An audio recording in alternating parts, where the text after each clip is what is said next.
It's Carrie from Top of the Hill. We've got a short sequence you can do after your run or really anytime to build strength and balance and prevent injuries. I'll demonstrate 15 exercises that take about 10 minutes total to do. The beautiful art is by Björta Piontek, and Shane will talk about it at the end. Our first exercise is heel walking. So this might feel a little bit funny, but you're just going to get up on your heels and walking with your toes pointed straight forward first. We'll take 24 steps, so 12 each side in each variation of this. So I'm just changing now to toes pointed outwards, but I'm still on the heels. So this works to improve the shin, the strength of the shin and ankle muscles, might help prevent shin splints. So now I'm just changing to my toes pointed to the center, still up on the heels as much as you can get. And you'll probably feel the burn all up the front of your shin, the tibialis anterior. So now we'll switch it up to toe walking. So as high as you can get up on your toes, and toes pointed straight forward at first, just like we did with heel walking. And I'm walking right off the mat. Next, we'll change so the toes are pointed inwards and way up on the toes again. So this helps with the strength of the calf and ankle muscles. Might help prevent Achilles tendonitis and calf muscle injuries. And last variation is toes pointing outwards. Up on the toes again, and little steps forward.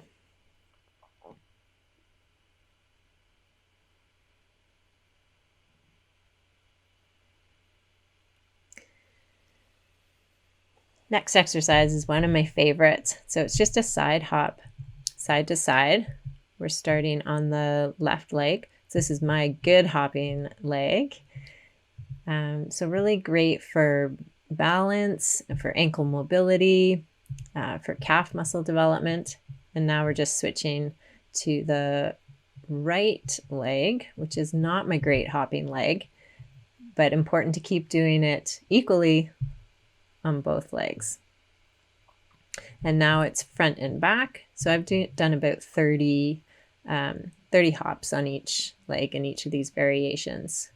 So front and back, just a little distance forward and back, and switching to the right leg now.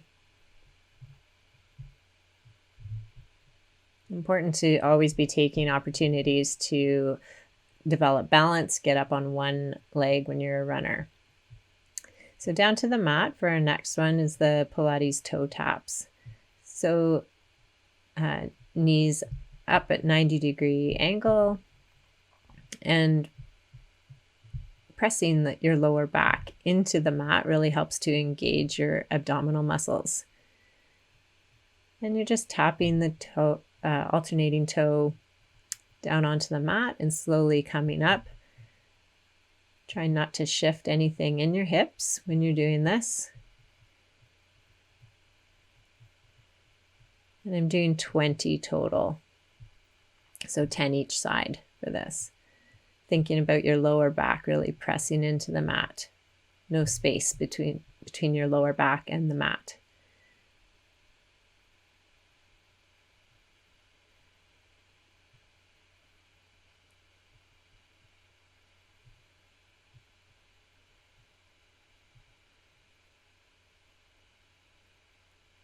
And coming up to the end of that, we're going to move into a lunge stretch.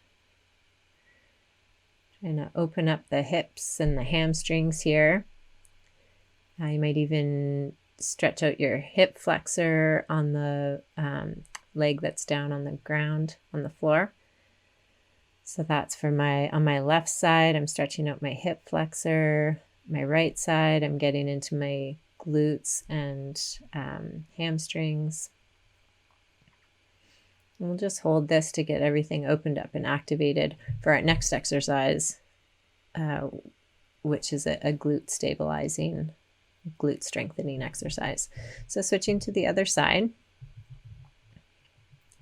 So left leg forward, right leg back. So getting into the right hip flexor here. And the hamstring on the left side. Trying to sink into it, get everything stretched out, activated for our next bit, which is our glute challenge. So we'll be on our left leg first. Just bend the right leg, and you're going to draw in a slow, steady motion. You're going to draw your right leg up with that bent knee up towards your chest, and then comes back to the starting position. And then you're going to take it out to the side, come back to the starting position, and then you're going to kick it out the back, all the while maintaining that bent knee. So that's considered 1 rep, the full bringing it up to the front, out to the side, and out to the back.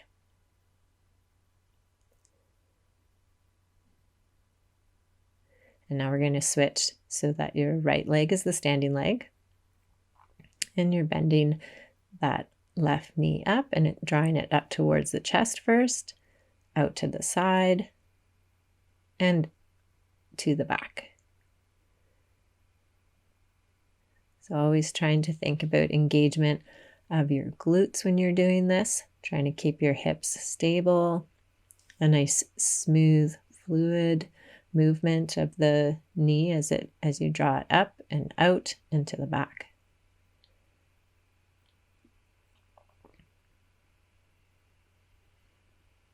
Important to be always thinking about how to strengthen our glutes for running. And this one, next one, the walking lunges, is great for that too. So stepping forward, coming down into a nice deep lunge, and continuing on with the walk steps. So not pausing to put the foot down after recovering from the lunge. We'll do 12 total here. So it's about 6. It is 6 each side then. Thinking about keeping your shoulders and back up nice and straight and sinking down straight into the lunge. And then straight back up from the lunge again. And we'll move into the 1 leg partial squat for the next exercise. So on the left side first. And we're going to do 8 on each leg. This is a really great exercise for improving running specific hip strength. Targets the quads, the glutes, the adductors, hamstrings, and core. It really does a lot. And as you can see from mine, it helps to work on the balance as well.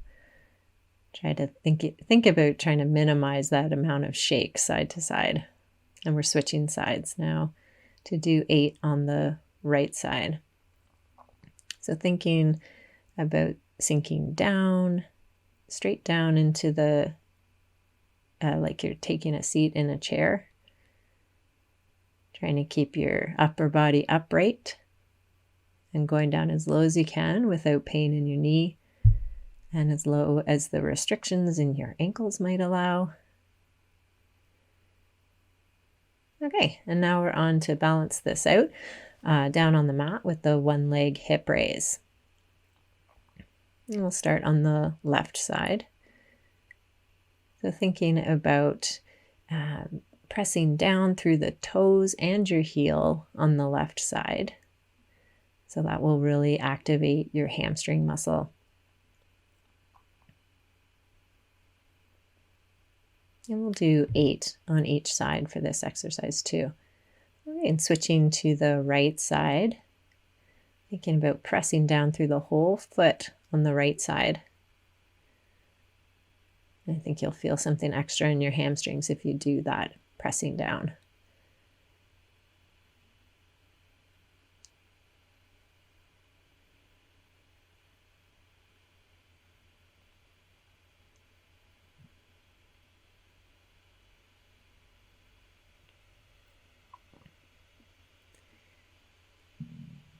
And we're going to really work our balance here in the next one, doing a warrior 3. So this is a challenge for sure on the balance. We're going to try to do this 3 times on each side. So you're hinging forward from the hips, standing on one leg, and trying to get arms and the raised leg parallel to the ground, and holding that for a few seconds once you get into position.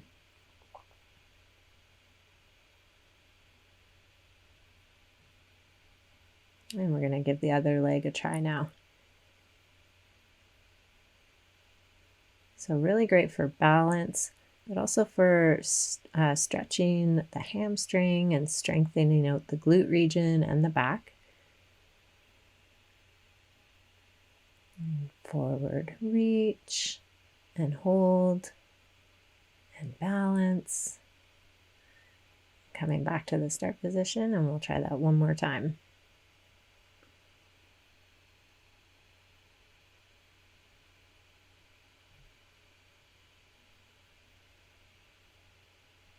And we'll give one more challenge to our balance through a standing figure 4. So crossing your right leg over your left, sinking down into your hips, reaching forward. Great balance challenge, but also a really nice stretch for the glute region and the hips. And we'll give this a nice long hold, about 30 seconds or so each side. Thinking about sitting down, sinking down, and holding your balance.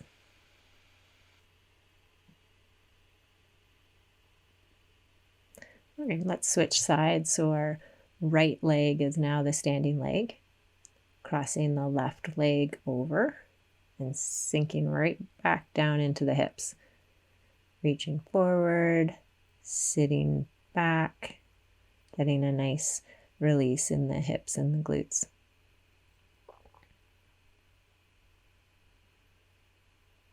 We'll just hold this for about 15 more seconds.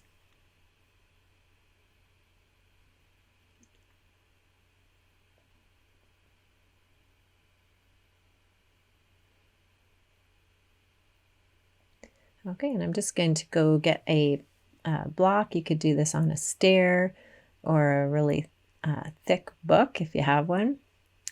These are called Achilles Drops.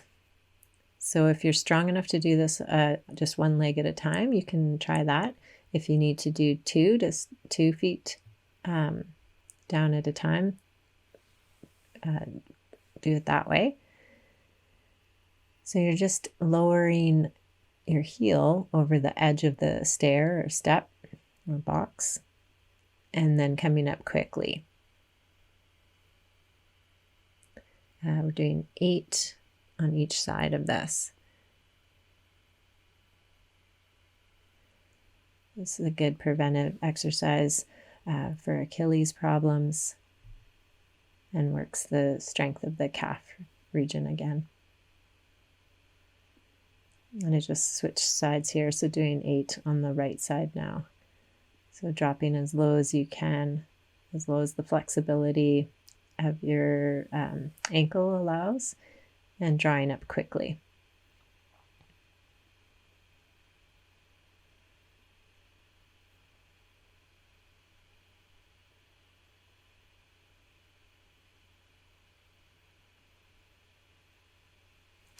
Okay, and come on down to the mat. Let's do a little bit for the back. This is the second to last exercise. We'll just do some gentle back extensions to keep our back healthy and strong. Important part of the core when we're running. So you're just flat down on your stomach and gently raising your upper body off the mat as much as you can comfortably go. And we're doing 8 total of those. And come on up for the last little bit. This is a relaxing way to finish. So again, standing on one leg, always looking for that challenge to our balance. And we'll just do shoulder shrugs. So if you're one of those runners whose shoulders inch up as you run, this is your time to relax and shine. So drawing your shoulders up with a breath in and letting them drop down as low as you can go. So it gives a good stretch to the shoulders and to the upper back. And it's just a nice forced relaxation moment for you. So I was doing 10 standing on each leg. And that's a great way to finish. So there you go, runners. Something to focus on for balance and injury prevention. You could work up to doing 2 sets of these exercises, or just keep it as a short and sweet 10-minute add-on after you run. This is Shane, and as Carrie mentioned at the start of the video, I just wanted to say a few things about Beatrice's work. Something I love about the way that she makes art is that she does so much with so little. These are quite simply photographs of fabric hanging in space. These are quite minimalist pieces, but every detail counts. I feel like there's a mood and a feeling to these works that's very difficult to verbalize. And then when I think about the fact that these are photographs of fabric hanging off a nail, it's very remarkable. For more information about Beatrice's work, please see the video description below. Don't forget to subscribe, like the video if you did, and please give us a comment if you've got any feedback. Thank you for working out with Top of the Hill, and we'll see you again soon.